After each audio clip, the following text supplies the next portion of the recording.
sake of the revolution.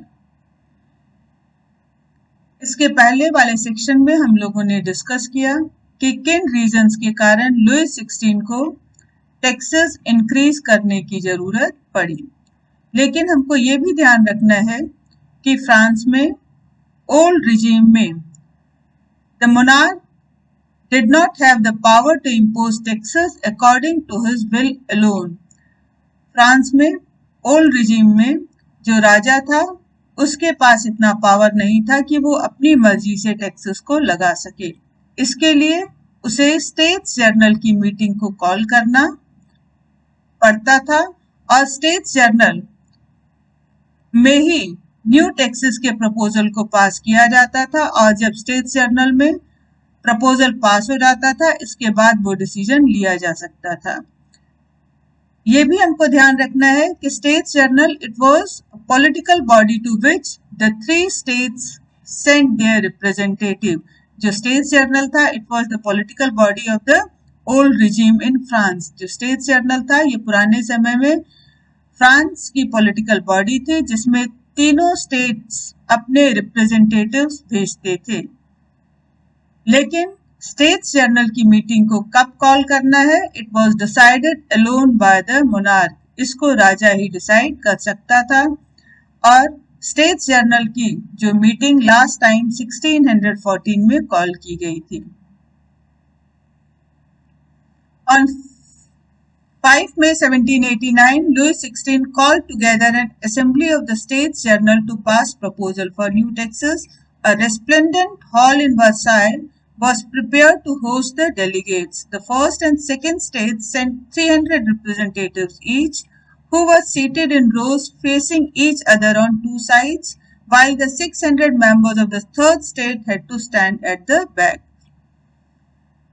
Louis XVI ने 5 May 1789 को states journal की मीटिंग को बुलाया ताकि न्यू टैक्सेस के प्रपोजल को पास किया जा सके और इसके लिए वर्साय पैलेस में एक बहुत भव्य बहुत सुंदर हॉल को डेकोरेट किया गया ताकि स्टेट्स जर्नल के डेलीगेट्स को वेलकम किया जा सके। फर्स्ट और सेकंड स्टेट ने अपने 300 रिप्रेजेंटेटिव्स भेजे। फर्स्ट स्टेट ने 300, सेकंड स्टेट ने 300 रिप्रेजेंटेटिव्स भेजे और ये जो फर्स्ट और सेकंड स्टेट के रिप्रेजेंटेटिव्स थे इन्हें आपस में एक दूसरे को फेस करके बैठना था, जबकि थर्ड स्टेट के 600 रिप्रेजेंटेटिव्स थे जिनको फर्स्ट और सेकंड स्टेट के रिप्रेजेंटेटिव्स के पीछे खड़े होना था। जो थर्ड स्टेट था it was represented by it's more prosperous and educated member. Third state के जो रिप्रेजेंटेटिव्स थे वो ज्यादा प्रॉस्पेरस थे, ज्यादा एजुकेटेड थे। Peasants, artisans and women were denied entry to the assembly. जो किसान थे, कारीगर थे, औरतें थी, इनको असेंबली में एंट्री नहीं दी गई, असेंबली में इनको आने नहीं दिया गया। लेकिन इनके जो इश्यूज थे, इनकी जो प्रॉब्लम्स थे, इनके जो डिमांड्स थे, उससे रिलेटेड 40,000 लेटर्स इनके रिप्रेजेंटेटिव्स के पास थे जो इनके रिप्रेजेंटेटिव्स अपने साथ लेकर के आए थे। Voting in the States Journal in the past had been conducted according to the principle that each state had one vote. Past में इसके पहले States Journal में जो वोटिंग होती थी वो उस प्रिंसिपल पे होती थी कि हर स्टेट एक वोट देगा। इस टाइम भी लुईस 16 ये डिटरमाइंड था कि वो सेम प्रैक्टिस को कंटिन्यू करेगा, लेकिन थर्ड स्टेट के जो रिप्रेजेंटेटिव्स थे उन्होंने कहा कि voting has to be done by the assembly as a whole. Assembly के जितने मेंबर्स हैं वो सब कलेक्टिव वोटिंग करेंगे। Each person would cast one vote. This was one of the democratic principles put forward by the philosophers like Rousseau in his book The Social Contract. ये जो voting था 1 person 1 vote, ये उन democratic principles पर based था जिनको कि Rousseau ने अपनी बुक सोशल कॉन्ट्रैक्ट में फेवर किया था। लेकिन राजा ने थर्ड स्टेट के रिप्रेजेंटेटिव्स के प्रपोजल को रिजेक्ट कर दिया और इसका रिजल्ट ये हुआ कि members of the third state walked out of the assembly in protest. Third state के जो मेंबर्स थे वो विरोध करते हुए असेंबली छोड़ करके बाहर चले गए। The representatives of the third state viewed themselves as spokesmen for the whole French nation. जो थर्ड स्टेट के रिप्रेजेंटेटिव थे अपने आप को पूरे फ्रांस का जो है स्पोक्स पर्सन मानते थे, और इसके लिए 20 जून को थर्ड स्टेट के representative they assemble in the hall of an indoor tennis court in the ground of Versailles. 20 जून को थर्ड स्टेट के रिप्रेजेंटेटिव वर्साई पैलेस के टेनिस ग्राउंड में इंडोर टेनिस कोर्ट में असेंबल हुए। They declared themselves a national assembly, और इन्होंने अपने आप को नेशनल असेंबली डिक्लेयर कर दिया। इन्होंने ये शपथ ली कि they will not leave the ground till they had drafted a constitution for France that would limit the powers of monarch. तो जो थर्ड स्टेट के रिप्रेजेंटेटिव जो कि इंडोर टेनिस कोर्ट में असेंबल हुए थे, इन्होंने ये शपथ ली कि ये तब तक डिस्पर्स नहीं होंगे, तब तक वहां से नहीं हटेंगे जब तक कि ये फ्रांस के लिए एक नया कॉन्स्टिट्यूशन नहीं बना लेते। And the aim of the constitution would to limit the powers of monarch. Constitution का एम क्या होगा? जो मोनार्क है, जो राजा है, उनके पावर्स को कंट्रोल करना। These representatives of third state they were led by Mirabeau and Abysses। ये जो थर्ड स्टेट के रिप्रेजेंटेटिव थे, इनके लीडर मिराबियो एंड अबिसीज भी थे। हमें ये ध्यान रखना है कि Mirabeau he was born in a noble family। Mirabeau, इसका जन्म एक नोबल फैमिली में हुआ था, लेकिन ये इस बात से कन्विंस था कि फ्यूडल प्रिविलेजेस को खत्म करना होगा।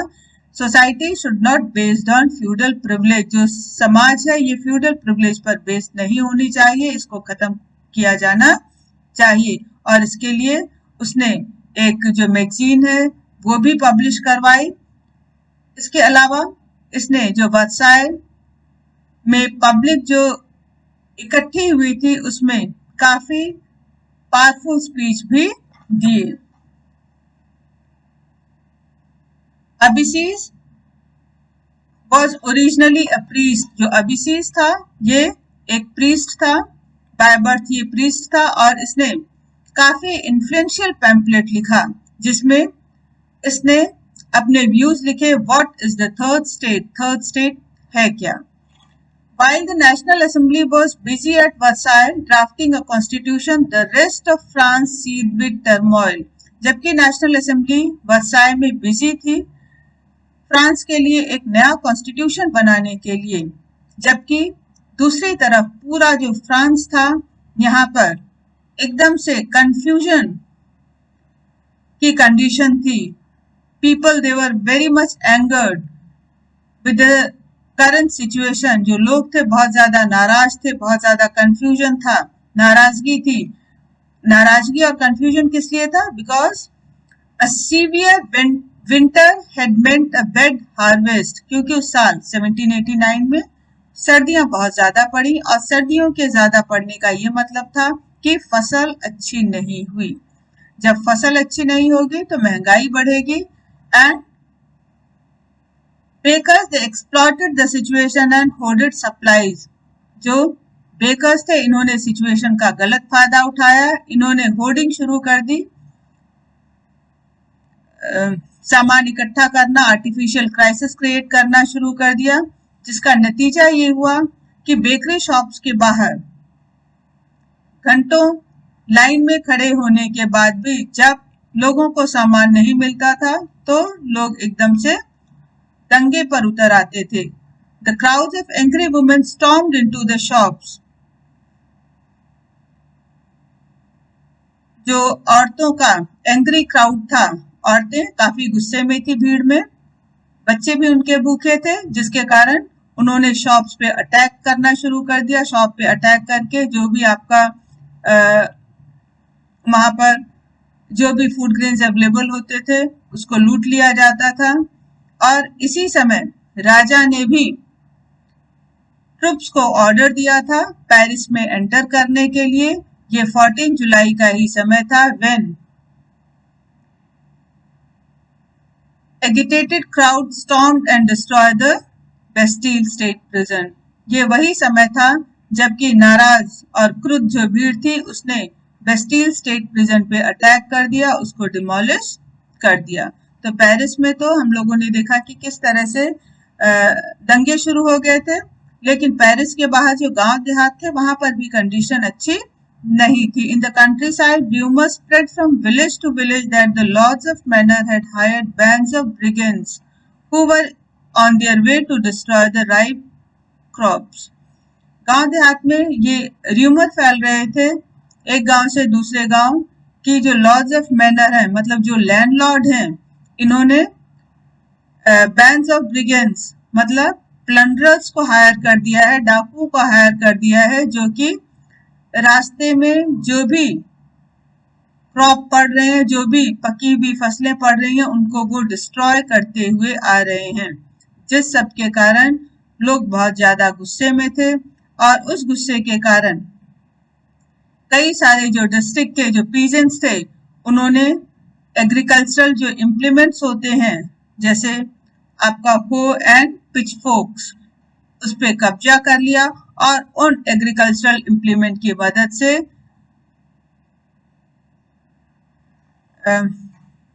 जो मैनर्स के घर थे उन पे अटैक करना शुरू कर दिया।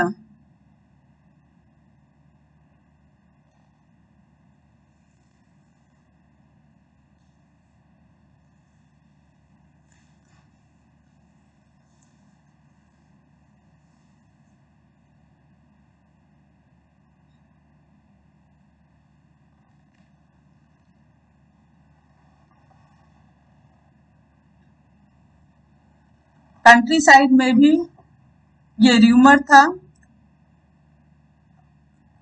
कंट्री साइड में भी, गांव में भी, एक गांव से दूसरे गांव ये र्यूमर फैल रहा था कि लॉर्ड्स ऑफ मैनर जो लैंडलॉर्ड्स हैं, नोबल्स हैं, इन्होंने bands of brigands, they had hired the plunderers, इन्होंने डाकुओं को हायर कर लिया है जो कि पकी हुई फसलों को, अपने रास्ते में पड़ने वाली जो पकी हुई फसलें हैं उनको डिस्ट्रॉय करते हुए आ रहे हैं, जिसके कारण जो किसान बहुत ज्यादा डर गए और उसी गुस्से में कई सारे डिस्ट्रिक्ट के जो पीजेंट्स थे इन्होंने agricultural implement, for example hoes and pitchforks, इनकी मदद से जो मैनर्स के कैसल्स थे जिसको शैटो बोला जाता था, उस पे अटैक करना शुरू कर दिया।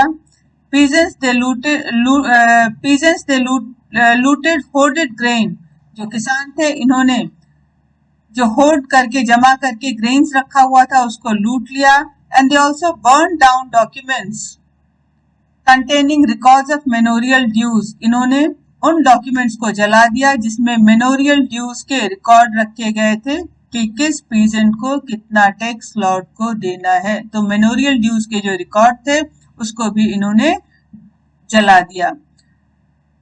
A large number of nobles fled from their homes, जो nobles थे बड़ी संख्या में ये अपना घर छोड़ के भाग गए। Many of them migrating to neighboring countries, बहुत सारे जो nobles थे वो पड़ोसी देशों में माइग्रेट करके चले गए।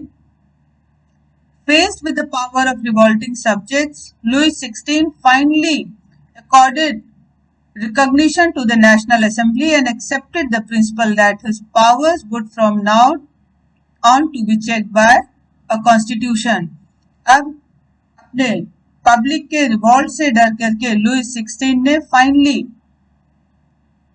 नेशनल असेंबली को अपना रिकॉग्निशन प्रोवाइड कर दिया, नेशनल असेंबली की बात मान ली और उसने जो नेशनल असेंबली का जो प्रिंसिपल था या जो नया कॉन्स्टिट्यूशन नेशनल असेंबली ने बनाया था, जिस कॉन्स्टिट्यूशन के थ्रू राजा के पावर्स को कंट्रोल किया जाना था, किंग ने उस कॉन्स्टिट्यूशन को अपना एक्सेप्टेंस दे दिया। और इस तरह से 4 अगस्त 1789 नेशनल असेंबली ने एक डिक्री पास किया और उस डिक्री के through feudal system of obligation and taxes को एबॉलिश कर दिया गया। जो फ्यूडल सिस्टम था जो feudal system duties and taxes का कि only third state they had to render services to the nobles, to the king, to the church, that obligation, that taxes, it was abolished. Members of clergy too were forced to give up their privileges. जो clergy के members थे उन्हें भी अपने privileges को छोड़ने के लिए कहा गया. Tithes were abolished, religious tax was abolished, and lands owned by the church was confiscated. जो चर्च का लैंड था उस पर भी अब स्टेट का कंट्रोल हो गया. As a result government acquired assets worth at least 2 billion livres. और इस सब का रिजल्ट ये हुआ कि गवर्नमेंट को लगभग 2 बिलियन लिवरेज का एसेट, उतनी की प्रॉपर्टी लगभग मिल गई. France becomes a constitutional monarchy.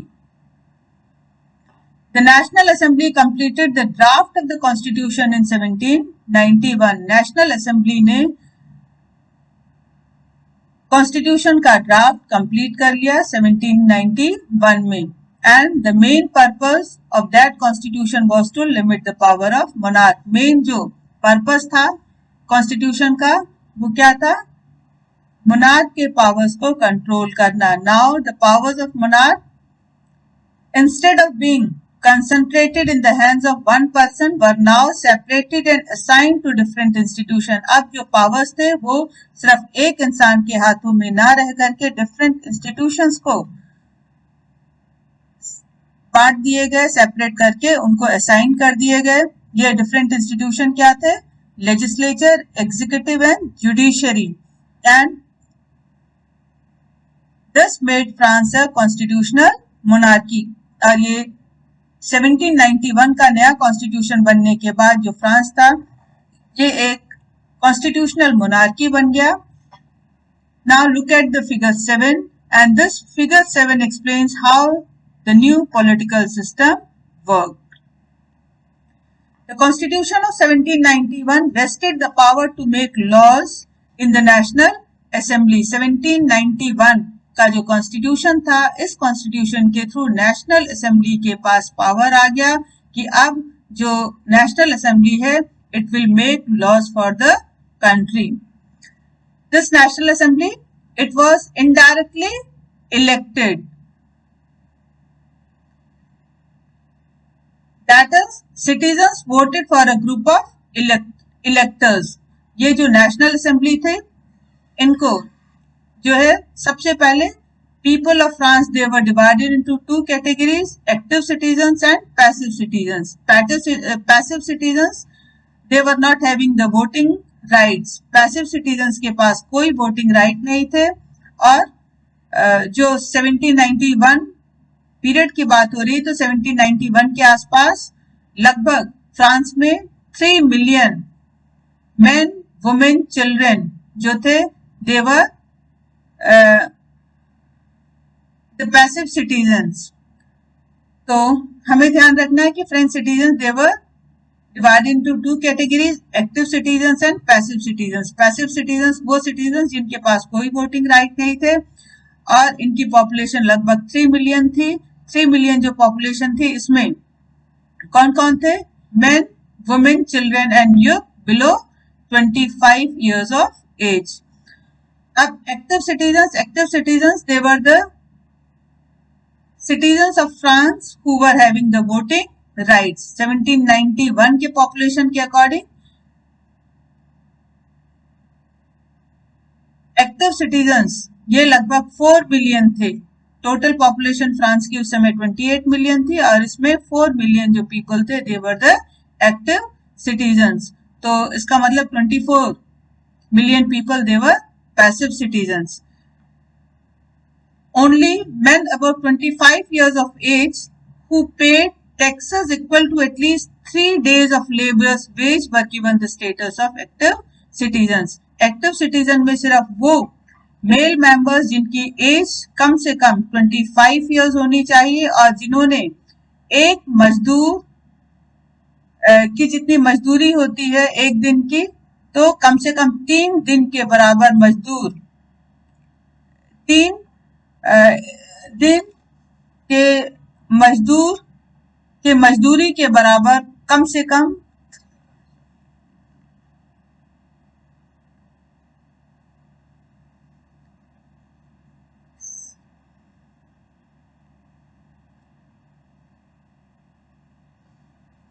1791 के कॉन्स्टिट्यूशन के अकॉर्डिंग लॉ बनाने की रिस्पॉन्सिबिलिटी नेशनल असेंबली के पास थी। This national assembly was indirectly elected. ये जो नेशनल असेंबली थी ये इनडायरेक्ट इसका इलेक्शन होना था। मतलब सबसे पहले citizens they had to vote for a group of electors. जो सबसे पहले एक्टिव सिटीजन्स हैं ये इलेक्टर्स के लिए वोट करेंगे and who in turn choose the assembly. These electors, they will choose the members of the National Assembly. Only men above 25 years of age who paid taxes equal to at least 3 days of a laborer's wage were given the status of active citizen. Only male members who were above 25 years of age, जो male members जिनकी as 25 या उससे ज्यादा थी और जिन्होंने लगभग एक लेबरर के 3 डेज के वेजेस के बराबर टैक्स पे किया था, वही मेल मेंबर्स एक्टिव सिटीजन्स बन सकते थे और only active citizens were having the right to vote और एक्टिव सिटीजन्स को ही सिर्फ वोट देने का राइट था। इसके अलावा जो remaining men, women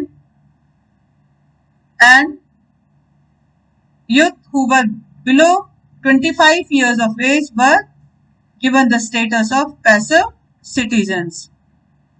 To qualify as an elector and then as a member of the assembly, a man had to belong to the highest bracket of taxpayer.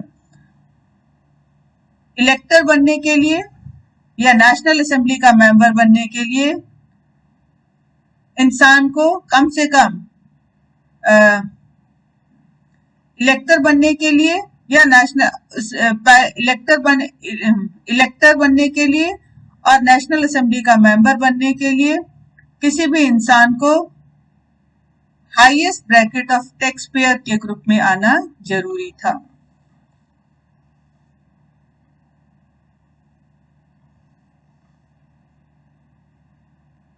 The Constitution of 1791 vested the power to make laws in the National Assembly. 1791 के Constitution के according law बनाने की responsibility National Assembly के पास थी।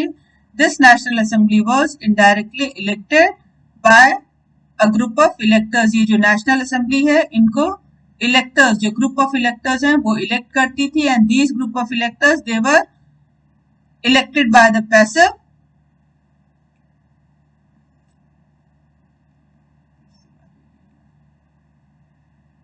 The Constitution of 1791 vested the power to make laws in the National Assembly. 1791 के Constitution के according law बनाने की responsibility National Assembly के पास थी और ये जो National Assembly थी it was indirectly elected by the people of France. इसको फ्रांस के जो लोग थे वो indirectly elect करते थे।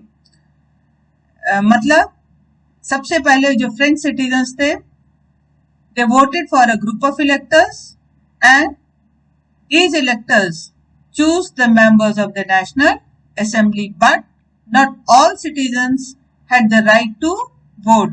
लेकिन हमें ये भी ध्यान रखना है कि फ्रांस में 1791 में हर फ्रेंच सिटीजन के पास वोटिंग राइट नहीं था। Only men above 25 years of age who paid taxes equal to at least 3 days of laborer's wage were given the status of active citizen. सिर्फ वो मेल मेंबर्स जिनकी as 25 year से ज्यादा थी और जिन्होंने एक मजदूर के कम से कम 3 दिन की मजदूरी के बराबर टैक्स पे किया था, वही फ्रेंच सिटीजन जो है वो एक्टिव सिटीजन बन सकता था। And only active citizens were given the right to vote. सिर्फ एक्टिव सिटीजन्स को ही वोट देने का अधिकार था। इसके अलावा जो भी men, women or youth below 25 years of age, they were given the status of passive citizens. इसके अलावा बाकी जो फ्रेंच पॉपुलेशन थी वो पैसिव सिटीजन्स में आती थी। और इलेक्टर बनने के लिए या नेशनल असेंबली का मेंबर बनने के लिए जो फ्रेंच सिटीजन्स थे, they had to belong to the highest bracket of tax payer, तो उन्हें highest bracket of tax payer की कैटेगरी में आना जरूरी था।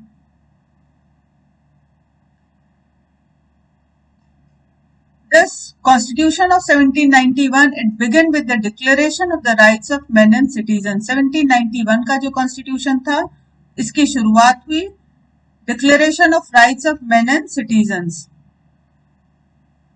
ये जो डिक्लेरेशन ऑफ राइट्स था मेन एंड सिटीजन्स का, इसमें कुछ राइट्स दिए गए थे, जैसे right to life, freedom of speech, freedom of opinion, equality before law, and these rights they were established as natural and inalienable rights।